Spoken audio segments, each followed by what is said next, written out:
नमस्कार, आप देख रहे हैं द पब्लिक वर्ल्ड। मैं सुभाष चौधरी हूं। इससे पहले कि मैं अपनी बात शुरू करूं, आपसे गुजारिश है कि अगर आपने हमारे चैनल द पब्लिक वर्ल्ड को सब्सक्राइब नहीं किया है तो इसे ज़रूर सब्सक्राइब कर लें। आपका सहयोग हमारे लिए बहुत मजबूती प्रदान करने वाला होगा। तो चलिए शुरू करते हैं। खास बात यह है कि देश में लोकसभा चुनाव का ऐलान हो चुका है। 2 फेजेस के नोटिफिकेशन भी जारी हो गए हैं और अब नए मुद्दे भी सामने आने लगे हैं। इन नए मुद्दों में कुछ पुराने मुर्दे भी उखाड़े जा रहे हैं और उनमें से एक है कच्चा तीवू द्वीप का मुद्दा। आज कच्चा तीवू द्वीप का मुद्दा इतना गर्मा गया है कि एक तरफ प्रधानमंत्री नरेंद्र मोदी ने सोशल मीडिया एक्स पर अपना बयान साझा किया है, तो दूसरी तरफ देश के विदेश मंत्री डॉक्टर एस जयशंकर को आज इस मामले पर स्थिति स्पष्ट करने के लिए प्रेस वार्ता करनी पड़ी।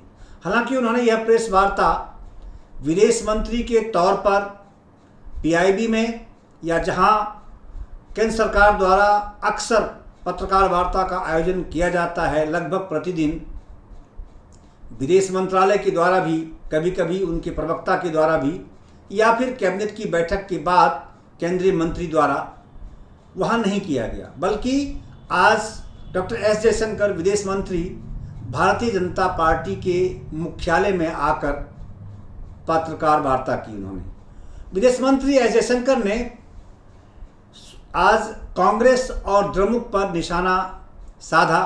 उन्होंने कहा कि पार्टियों ने, यानी विपक्षी दलों ने, कच्चा तीवू मुद्दे को ऐसे उठाया है जैसे उनकी कोई जिम्मेदारी नहीं है। उन्होंने इस बात पर जोर दिया कि जनता को यह जानने का अधिकार है कि कच्चा तीवू को कैसे श्रीलंका को सौंप दिया गया, इसके पीछे का इतिहास क्या है और कौन इसके लिए जिम्मेदार हैं। आज अगर डीएमके या कांग्रेस इस मुद्दे को उछालती है, राजनीतिक मुद्दा बनाना चाहती है, तो उसके लिए वर्तमान सरकार जिम्मेदार नहीं है। इसके लिए अगर कोई जिम्मेदार है तो वो कांग्रेस पार्टी है और कांग्रेस पार्टी की पूर्ववर्ती सरकार है। उन्होंने साफ शब्दों में तत्कालीन प्रधानमंत्री इंदिरा गांधी का नाम लिया, 1974 में हुए समझौते का जिक्र किया, फिर 1976 में भी एक एग्रीमेंट होने का जिक्र किया और उसके आधार पर उन्होंने बताया कि यह उनका निर्णय था जो उन्होंने भारत माता के एक अंग को काटकर श्रीलंका को सौंप दिया। तो दिल्ली में भाजपा मुख्यालय में आयोजित संवाददाता सम्मेलन को संबोधित करते हुए विदेश मंत्री जयशंकर ने कहा, हम जानते हैं कि यह किसने किया, हम नहीं जानते कि इसे किसने छिपाया। विदेश मंत्री ने कहा कि जनता को यह जानने का अधिकार है कि कच्चा तीवू द्वीप श्रीलंका को कैसे दिया गया। यहाँ तक कि 1976 में भारतीय मछुआरों को मछली पकड़ने के अधिकार भी क्यों छोड़ दिए। संसद से यह आश्वासन देने के बाद कि 1974 के समझौते में भारतीयों के मछली पकड़ने के अधिकारों की रक्षा की गई है, उनका अधिकार छिन गया। उन्होंने कहा कि 1974 में भारत और श्रीलंका ने एक समझौता किया जहां उन्होंने एक समुद्री सीमा खींची और समुद्री सीमा खींचने के क्रम में कच्चा तीवू को सीमा के भारतीय सीमा से हटाकर श्रीलंका की सीमा में डाल दिया गया। उन्होंने आगे कहा कि भारत को साथ बैठने की ज़रूरत है, श्रीलंकाई अधिकारी समाधान निकालें, ये उनका अब का स्टैंड है। मुद्दे की पृष्ठभूमि पर प्रकाश डालते हुए विदेश मंत्री जयशंकर ने कहा कि पिछले 20 वर्षों में 6184 भारतीय मछुआरों को श्रीलंका सरकार द्वारा, यानी उसकी अथॉरिटी द्वारा हिरासत में लिया गया है और 1175 भारतीय मछली पकड़ने वाली नौकाओं को भी श्रीलंकन सरकार के जो अथॉरिटी हैं उसने जब्त किया, हिरासत में ले लिया। यह दुखदाई पाठ है, चिंताजनक विषय है तमिलनाडु के उन वर्ग के लिए जिनकी आजीविका का साधन ही मछली पालन है, मछली पकड़ना है, यही उनका व्यवसाय है।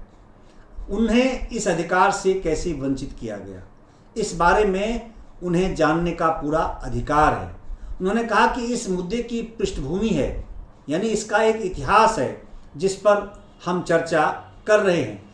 विदेश मंत्री ने इसे एक जीवित मुद्दा होने की संज्ञा दी। उन्होंने कहा कि तमिलनाडु के तत्कालीन सीएम ने मुझे कई बार पत्र लिखा है और उन्होंने कहा कि मेरा रिकॉर्ड बताता है, इस बात का प्रमाण है कि वर्तमान सीएम को मैंने इस पर 21 बार जवाब दिए हैं, उनके पत्रों का जवाब दिया है। यानी स्थिति स्पष्ट की उन्हें बताया गया है कि इस पर क्या क्या हुआ है और क्यों और कैसे हुआ है। उन्होंने कहा कि यह कोई ऐसा मुद्दा नहीं है जो अचानक सामने आ गया हो, ये लंबे समय से विवाद चल रहा है, यह एक जीवंत मुद्दा है। उन्होंने कहा कि यह एक ऐसा मुद्दा है जिस पर संसद और तमिलनाडु के हलकों में बहुत बहस हुई है। यह केंद्र सरकार और राज्य सरकार के बीच पत्राचार का विषय हमेशा रहा है। उन्होंने यह भी कहा कि डीएमके कच्चा तीवू को श्रीलंका को सौंपने पर सवाल उठाती है, दावा करती है कि तमिलनाडु सरकार से परामर्श नहीं किया गया, यह सही नहीं है। उन्होंने कहा कि तथ्य यह है कि उन्हें पूरी जानकारी हमेशा दी जाती रही है। आइए आपको सुनवाता हूं कि विदेश मंत्री डॉक्टर एस जयशंकर ने क्या कुछ कहा पत्रकार वार्ता में और पत्रकारों के सवालों पर उनका क्या कहना था। सुनिए। Good morning to all of you. I know it's a little bit early, so thank you for making the effort. Today's press conference is about the Kachativu issue and also the situation of Tamil fishermen which arises from it. Now, maybe all of you may not be completely familiar with Kachativu, the whole problem. So let me first explain what the issue is, and then I want to tell you today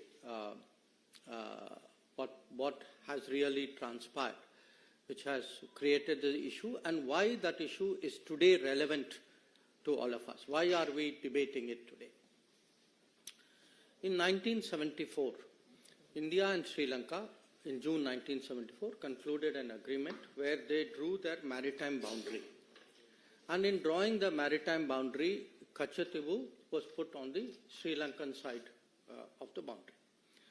This agreement of 1974 had three other clauses. One clause which said that each country shall have sovereignty and exclusive jurisdiction and control over the waters. The second clause, Article 5, it gave to Indian fishermen that they will continue to access Kachativu as hitherto and will not be required to obtain travel documents. And the third one, that the vessels of India and Sri Lanka will enjoy in each other's waters such rights that they have traditionally enjoyed. So this was the agreement which was reached in 1974 in June. Now when this agreement was presented before Parliament, the then Foreign Minister, Sri Swaran Singh ji, he actually assured the Parliament, and I am reading his words, I feel confident that the agreement demarcating the maritime boundary in the Pork Bay will be considered as fair, just and equitable to both countries. At the same time, I wish to remind the honourable members that in concluding this agreement, the rights of fishing, please note, the rights of fishing, pilgrimage and navigation, which both sides have enjoyed in the past, have been fully safeguarded for the future. This was the assurance that the then Foreign Minister, Sri Swaran Singh ji, gave in Parliament at that time. 1974, July 23, 1974. Now, in less than 2 years, actually, there was another agreement between India and Sri Lanka through an exchange of letters. And in this agreement, now, India proposed the following. Again, I'm reading to you from the original document. With the establishment of the exclusive economic zones by the two countries, India and Sri Lanka will exercise sovereign rights over the living and non-living resources of their respective zone. the fishing vessels and fishermen of India shall not engage in fishing in the historic waters, the territorial sea, and the exclusive zone of Sri Lanka. So, 1974, assurance is given. By 1976, an agreement is concluded which actually gives away this assurance. Now, once this agreement in 1976 was concluded, there then evolved a position, a standard position you can say, of the government on this matter. And I'm reading to you an example. This is from 2006. It is a question which is answered by the then Minister E. Ahmed on the floor of the Parliament. And he says, Mr. Ahmed, the 1974 agreement on the demarcation of the international maritime boundary line between India and Sri Lanka, as also the exchange of letters of 1976 on this issue of fishing rights, stipulate that the fishing vessels and fishermen of India shall not engage in fishing in the historic waters, territorial seas, and the EEZ of Sri Lanka. So this is now the position which is taken by the government as a regular position. I am only giving you one example from 2006. So what has happened? What has been the consequence of this? In the last 20 years, 6,184 Indian fishermen have been detained by Sri Lanka. 6,184. And in the same period, 1,175 fishing vessels, Indian fishing vessels, have been seized, detained, apprehended by the Sri Lankans. So this is really today the background. This is the issue that we are discussing. Now you can ask, why are we discussing it? And the answer is, in the last 5 years, in the Parliament, in the Consultative Committee, we have repeatedly, this issue, Kachativu issue and the fishermen's issue, has been repeatedly raised by various parties, by all parties, I would say. As I mentioned, in Parliament, it has come up as Parliament question. It has come up in debates. It has been raised in the Consultative Committee. And in fact, Chief Minister of Tamil Nadu has written to me numerous times. And my record shows that to the current Chief Minister, I have myself replied 21 times on this issue. So please understand, this is not an issue which has suddenly surfaced. This is a live issue. It is an issue which has been very much debated in Parliament, in Tamil Nadu circles as well. It has been the subject of correspondence between the union government and the state government. And as I said, 21 times I have myself replied to letters. Now, every political party in Tamil Nadu has taken a position on this.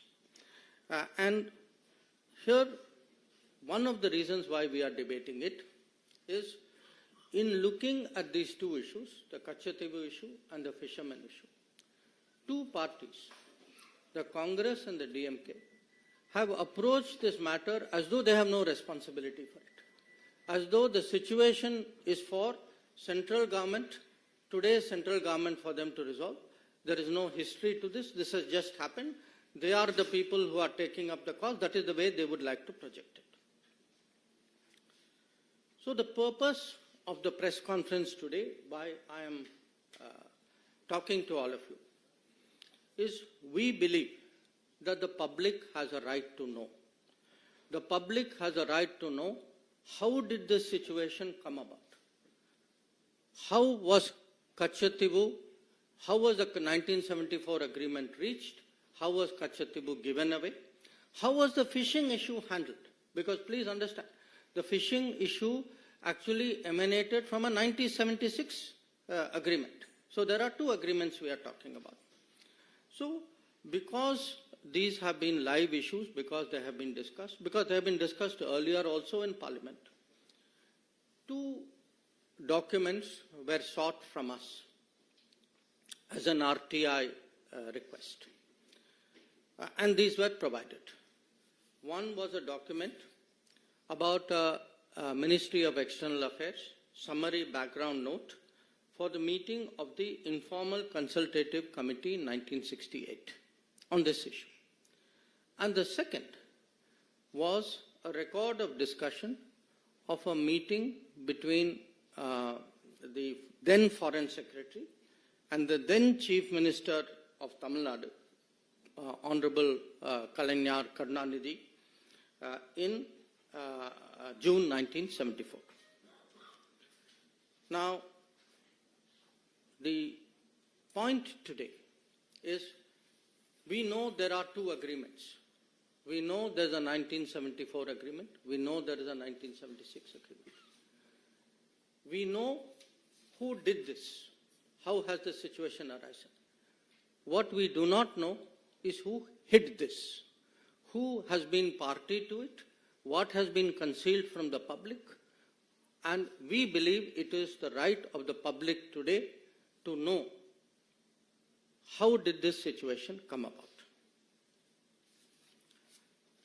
Now, with regard to the Kachatibu issue itself, there have been claims and counterclaims. India had its arguments. Sri Lanka had its arguments. In fact, in one of the two documents, both documents actually, but one has more detail than the other, these claims have been spelled out in some detail.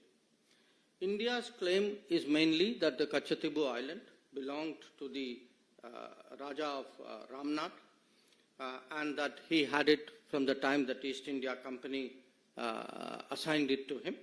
It was part of his zamindari rights, and these rights also included fishery, and also that later on these rights moved from the Raja of Ramnath to the Madras government.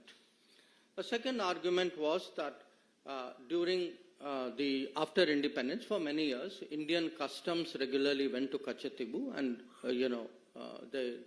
this was not obstructed. And the Indian view also was that there was absence of any documentary evidence to show that Sri Lanka had an original title to Kachatibu. So these were largely the Indian arguments.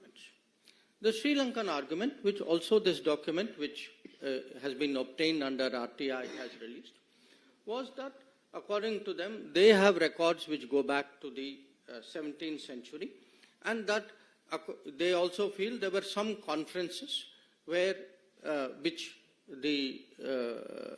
looked at their claim in a more positive manner. This is their claim. Now, what actually happened on Kachatibu was, after both India and Sri Lanka became independent, there were issues between the military of the two countries about using this island. And that's how this issue actually came up as an issue between the governments. And from the 1960s, this issue picked up. And it was particularly discussed. There were many discussions, but I think the most important one was a discussion in 1974, few months before the Kachatibu agreement was done, when the then Sri Lankan Prime Minister, Sirimavo Bandaranaike, came and met Indira Gandhi ji, who was then Prime Minister of India. So this broadly is the issue. These are the claims. But as I said, we know who did it. We are today looking and discussing who hid it. Now, in all of this, whenever there is a territorial dispute, it is natural that there is a request. You take a legal view of what is the claim. So at this time, the legal view was actually originally sought from the then Attorney General of India, Shri M.C. Setalvad. Many of you would be familiar. He was a very famous person. He was a legal luminary. Now, it's very interesting. Shri Setalvad gave his legal opinion as the Attorney General in 1958. In that opinion, he says, the matter, and I'm reading from it, the matter is by no means clear or free from difficulty, but on the assessment of the whole evidence, it appears to me that the balance lies in favor of concluding that the sovereignty of the island was and is in India. So this is the opinion of the then Attorney General. In fact, he not only mentions that, he also says, because please note, he says that the matter is by no means clear. He says whatever is agreed, it can also be limited by custom or treaty, and therefore Mr. Setalvad suggests that it may be possible for India to contend that there exists a right by custom in the Indian fishermen to fish in the territorial waters of the island. So essentially, the Attorney General is saying that the balance of the balance is something which goes in favor of India. But even if it doesn't, there is still a case. There is still a case to insist on fishing rights, access of Indian fishermen to the waters of this island. Now, interestingly, other than the Attorney General, you know, the Ministry of External Affairs also has a legal department. So we had a gentleman there at that time called Dr. K. Krishna Rao. He was a very eminent person dealing with international law. And Mr. K. Krishna Rao also takes a very interesting view. He says, I'm not suggesting that we have no case at all, but I submit that our legal case in this connection may be used to obtain fishing rights around the island. So what we have essentially is, you have the main legal people, and please bear in mind, we are talking 1958 and 1960. The main people actually saying, look, we have a case, it may not be a 100% case, we don't know where this case may go, but at least we should insist minimum that we should get fishing rights. And as I told you at the beginning, the island was also given away in 1974, and the fishing rights were also given away in 76. And whether in 74 itself, was there any sincere effort to press for fishing rights? I think I'll leave it to you to conclude, because 1976 shows otherwise. Now, if this is the situation, you will ask, how did this happen? Now, how did this happen has many aspects to it. One, and perhaps to me the most basic, I would say recurring one, is actually the indifference shown by the central government, by the prime ministers of the day then, about the territory of India. That fact is, they simply did not care. And to demonstrate that, I think if one looks at, again, this is there in one of the documents of the released under RTI. This is an observation by the then Prime Minister Jawaharlal Nehru in May of 1961. He says, he writes, I attach no importance at all to this little island, and I would have no hesitation in giving up our claim to it. I do not like matters like this pending indefinitely and being raised again and again in Parliament. So, to Pandit Nehru, this was a little island. It had no importance. He saw it as a nuisance. Why are people bringing it up again and again in Parliament? So, for him, the sooner you give it away, the better. Now, you can say, okay, this was Pandit Nehru's view. Now, I want to read to you. Actually, this was not just Pandit Nehru's view. This view continued on to Indira Gandhi ji as well. So it's very interesting. If one goes through the records of Parliament, we are now looking, I'm fast forwarding it to the time when Kachatibu agreement is done. There is a member of Parliament called G. Vishwanathan from Tamil Nadu. And he says, I'm quoting from Parliament records, we are worried about Diego Garcia, thousands of miles away from Indian territory, but we are not worried about this small island. When we speak of it, the Prime Minister, he's talking about Indira Gandhi ji, the Prime Minister is said to have remarked in the AICC meeting that this is a little rock. I am reminded of those days when Pandit Nehru called about our northern boundary as a place where not a blade of grass grew.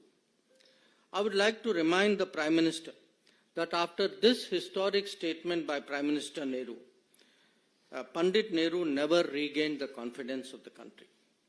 This is going to happen to the Prime Minister when she says this is only a little rock and that there is nothing to worry about the territories of our country. So, as you can see, this is not just one Prime Minister, whether it was Pandit Nehru or whether it was Indira Gandhi. This very dismissive attitude, this little rock, this small island of no importance, this was the historic Congress attitude towards Kachati. Now, again, please don't think it's an individual view. This was actually, in a way, had seeped into the party thinking. So, I will give you another example of it. Same time, there was a very well-known Congress leader, all of you are familiar with his name, he was from Delhi, called HKL Bhagat. Now, HKL Bhagat is reacting in the same Kachatibu debate. So, he says, and I'm quoting from the parliamentary record, he says, my honorable friend from the DMK was just now talking about Kachatibu, the island. It appears to me that the DMK thinks that probably they can desperately cling to this issue and survive in Tamil Nadu. The Jaishankar at one time thought they could survive by clinging on to Kutch, but they failed. The DMK is also bound to fail because people of India and the people of Tamil Nadu are mature enough to see that it is in the interest of India, a big and great country, to keep her neighbors, particularly her small neighbors, satisfied. So, please appreciate today how strong, how deep, how pervasive this thinking was. For them sitting in Delhi, this island, this small rock, this island of no importance, this did not matter. It was an inconvenience to be given away so that they, in their minds, could actually not just have good relations with a neighbor. They found it irritating, it was coming up in Parliament. For them, it was a headache. So, they saw the territory of India. And when someone says Jaishankar also had the same view, yes, there were parties for whom every millimeter of Indian territory mattered. Apparently, there were parties to whom even large tracts of Indian territory, as we saw in Aksai Chin, did not matter. Now, so far, I have spoken about what was the approach of the central government and of the Congress party. But you have to ask yourself, would it have been possible if there was no connivance at the state level? Now, since 1974, we have heard protestations from the state government, then state government, from the DMK. As I pointed out, I get so many letters even now from the Chief Minister of the DMK. So, I want to now turn the focus to the second document of the RTI. This is a document which is a record of a meeting on 19 June 1974, which is held in Fort St. George, the Secretariat, Tamil Nadu Secretariat conference room, where the Foreign Secretary, accompanied by the Director of the Historical Division, he calls on the then Chief Minister of Tamil Nadu, Kalaignar Karunanidhi, and present there are the Tamil Nadu Chief Secretary, gentleman called P. Sabanayakam, and the Home Secretary, a gentleman called S.P. Ambrose. Now, I want to share with you the relevant part of this, because this will now answer the question. Not just the question who did it, but the question who hid it also. After the exchange of courtesies, Foreign Secretary, recalling the talks he had in New Delhi with the Chief Minister in 13th October 1973. So please note, we are talking 19 June 74. So talks have been going on between the Foreign Ministry, Union Government, and the Chief Minister from 1973. So recalling 13th October 1973 and with the Chief Minister, Secretary and other officials of Tamil Nadu in Madras on 14th October 1973, before the Indo-Sri Lanka official level talks in Colombo on 15-16 October 1973. So the key point is, 1 year before the Kachatibu agreement, already then Union government and then state government led by DMK were already, the Chief Minister, up to the level of Chief Minister, were already discussing this agreement, and they are discussing this agreement before they actually go into talks with Sri Lanka. Now then it says, Foreign Secretary said, the purpose was to keep the Tamil Nadu government fully informed. Please note these words, fully informed of the developments in the talks with Sri Lanka and get the benefit of the views and negotiations of the Tamil Nadu, views and suggestions of the Tamil Nadu authorities. So this is actually the truth. The truth is, for a party which has been saying, how was Kachatibu given away?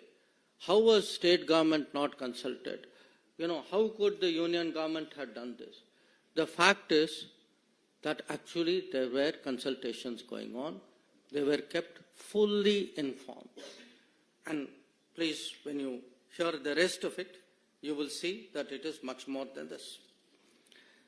So I am now reading another part of the document. Foreign Secretary then said that he had the authority of the Prime Minister and the Foreign Minister to put forward to the Chief Minister of Tamil Nadu for his consideration a compromise proposal which would divide the historic waters in the Park Bay. So here it is. It is not even that they are being informed after the event. They are actually being consulted 1 year ahead.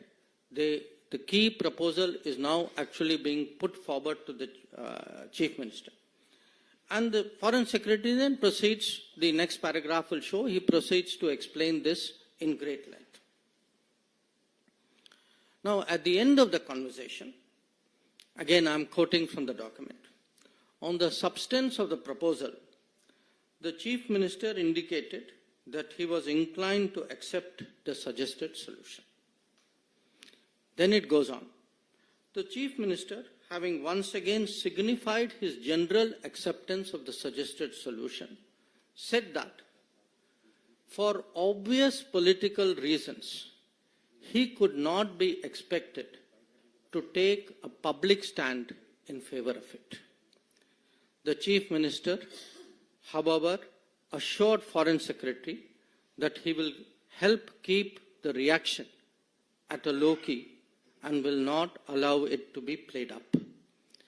The Foreign Secretary appreciated this gesture and stressed that nothing should be done to embarrass the central government or turn this affair into an issue between the center and the state. So, the fact is, we know today actually not just who did it, but also who hid it, who were all the parties who were responsible for the 1974 Kachativu Agreement. Also, how the fishing rights were terminated in 1976. So, if we have today a situation, as I shared with all of you, that in the last 20 years, if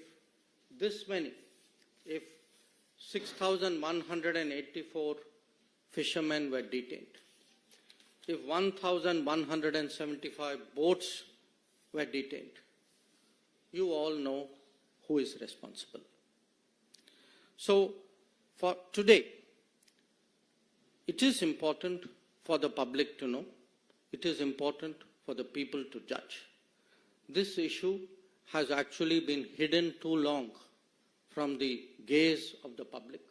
So, we believe today that, at a time when there are big debates and decisions going on in this country, that the full truth on Kachativu and on Tamil fishermen's activities and right of living should be placed before the public.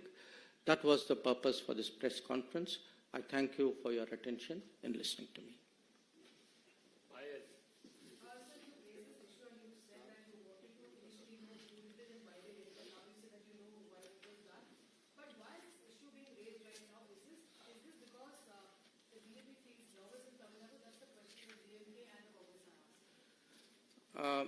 Payal, no, I don't think it is a question of feeling nervous. On the contrary, I think anybody who has seen the Prime Minister's road shows will see the upsurge and the enthusiasm in Tamil Nadu.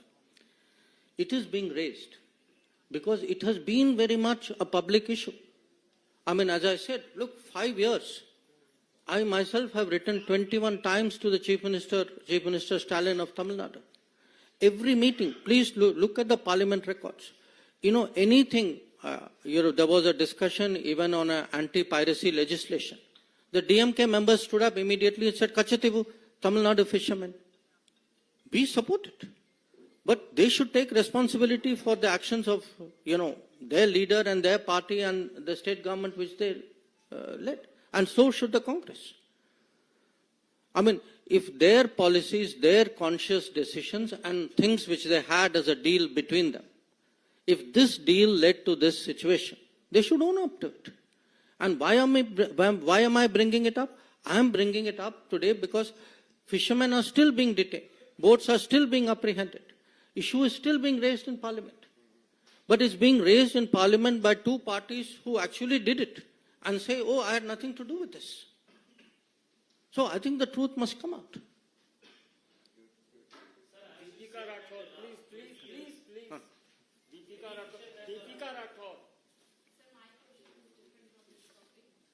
No, sorry, your question is on this topic?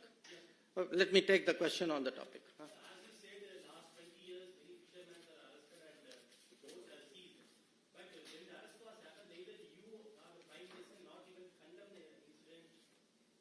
No. Excuse me. Whenever there was an arrest, how do you think the people got released? They got released due to our efforts. I have myself, Prime Minister has taken it up with the President of Sri Lanka, with the Prime Minister of Sri Lanka. I have taken it up with my counterparts. Our embassy is working on it. So, it's very good to give statements from Chennai. The people who do the work are us. And we are doing the work because of a situation which people in Chennai and then people in Delhi put us into. So this is not a question of condemning it. We are the people who get the fishermen released. We are the people who got the boats back. So let's get the record straight. So please.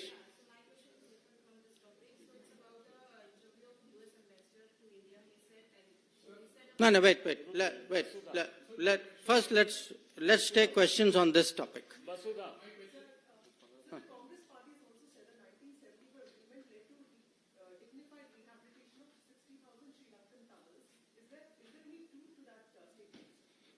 I think if you look at the 1974 agreement, that agreement there's nothing in that agreement which shows that there is any other benefit other than what is there in the agreement. See, what is very troubling? What is troubling is Okay, there was a 1974 agreement. You know the controversy about that. You all know that this matter has gone to Supreme Court. It is sub judice out there. Then, after giving assurance in 1974 that nothing has actually changed, in less than 2 years, actually the fishing rights change. Okay. Then, okay, now two things have happened. After that, to pretend that I have nothing to do with this, that, somehow the government of the day has to deal with it. I mean, this gentleman is asking me, why Prime Minister and you have not condemned it. Look at the people who created the problem in the first place. They are washing their hands of it as though they had nothing to do with it. We are the people who today are facing the consequences and trying to help the fishermen of Tamil Nadu. Sir, the economic impact, almost 50 years, 48 years to be precise, since actually this happened, this deal was signed. What has been the economic impact? And you have already talked about the boats and the people there who have been arrested and taken out of the prison from that issue. See, what has happened is these agreements have been done. Okay? The result of these agreements today is a situation which is a source of great concern. Okay. Now, what is important for people to know is how did the situation come about? Who is responsible for it? So that we can now find solutions. We have to find a solution. We have to find a solution to the livelihood pressures on Tamil Nadu fishermen. We have to find it. Obviously, it has to be something that we'll have to sit down and work out with the Sri Lankan government as well. And in fact, we have made great efforts. On the contrary, we have tried to, this government has tried to support them through various schemes by giving them, support for longliners, which will take them further away into the sea, by trying to support the fishing industry out there, by trying, wherever there is an apprehension, by working out procedures and getting them back. So we have given, 100% support and more for the fishermen. But somewhere we have to be honest about how this situation came about. And I think, particularly because people are politically posturing, the same people who connived at all this are today standing up and trying to pretend to be champions of this fisherman.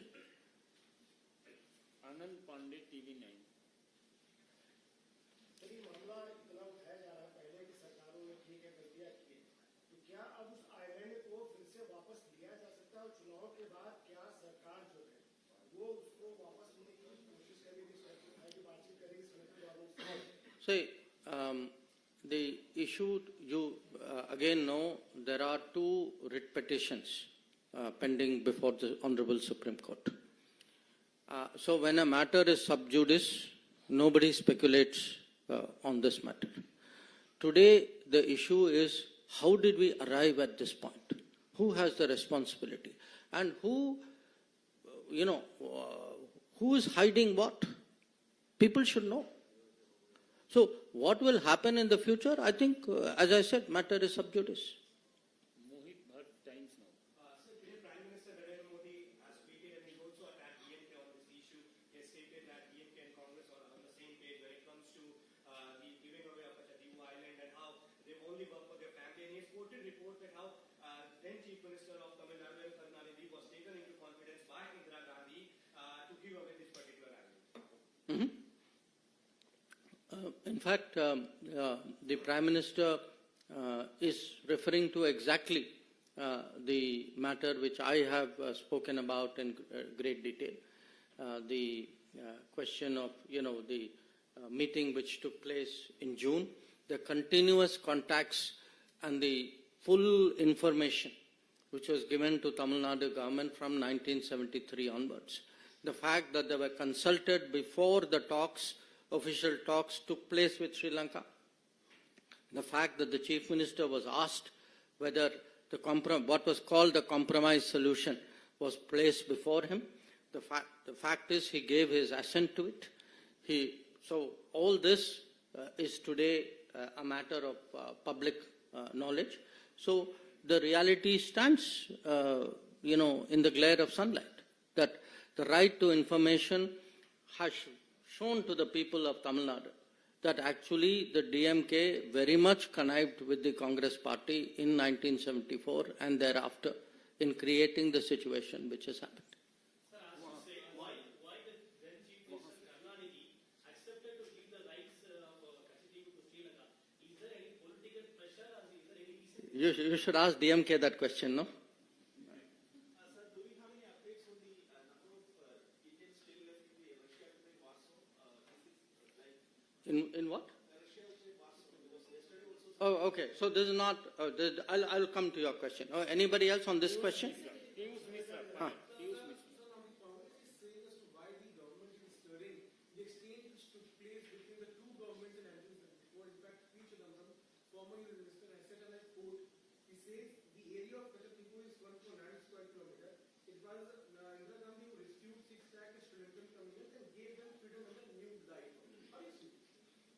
No, I think, frankly, this is a cover-up for something which was done. If there was any such consideration, we would see it in the records. The record is very clear. What does the record say? The record says, Pandit Nehru said that this is a small island of no importance. The record says Indira Gandhi said this is a little rock which doesn't matter. First you say it doesn't matter. Now you claim that you actually got something for it. There's nothing to show that. So there's no doubt whatsoever that we are approaching the poll season. Through this press conference, through the documents that have been released, what is the message that the BJP is trying to give to the people of Tamil Nadu vis-a-vis political impact? No, look, I think it is important for the people of Tamil Nadu to know the truth about a very emotive issue on which the public has been misled for many, many years. The purpose, there is only one purpose for this press conference. That purpose is the public has the right to know. The public in Tamil Nadu particularly has a right to know about an issue on which there has been so much debate in the last 50 years.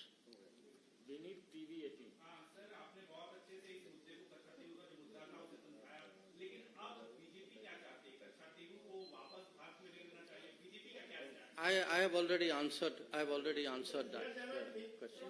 Huh? You already had two chances, please. Sorry? I think all of you are asking what I have already answered. The matter is sub judice before the Honorable Supreme Court. So let us do one thing. I think two of you had different questions. First she asked first. Please allow me.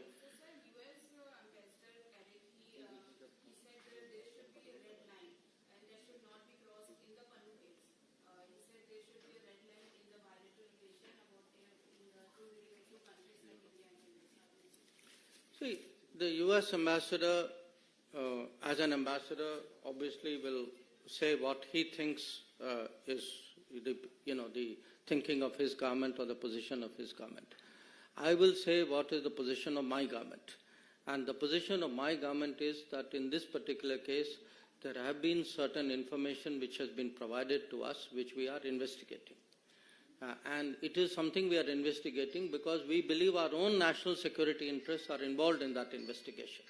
So as and when we have something to say on that investigation, we would be very glad to speak about it. At this point of time, beyond the fact that there is an investigation going on, we have nothing more to say. So I think that gentleman right at the end.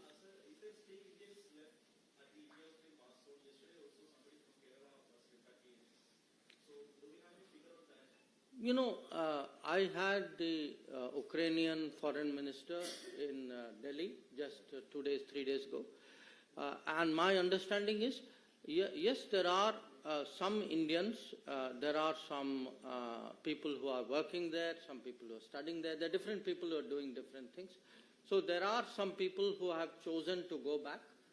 Again, I want to say, we had given advisories asking people not to put themselves at risk. I mean, that is our duty as a government. But there are people who have chosen to go back. But if there is any situation, see, the Modi Sarkar, through its entire record, wherever any Indian is under any trouble, we have always made it a point to ensure their security.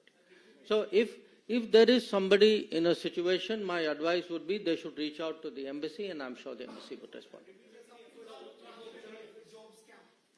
Sorry? Yeah, I'll end with that. I think in that case, we have taken it up very, very strongly with the Russian government, and we are trying to get all these people back to India safely.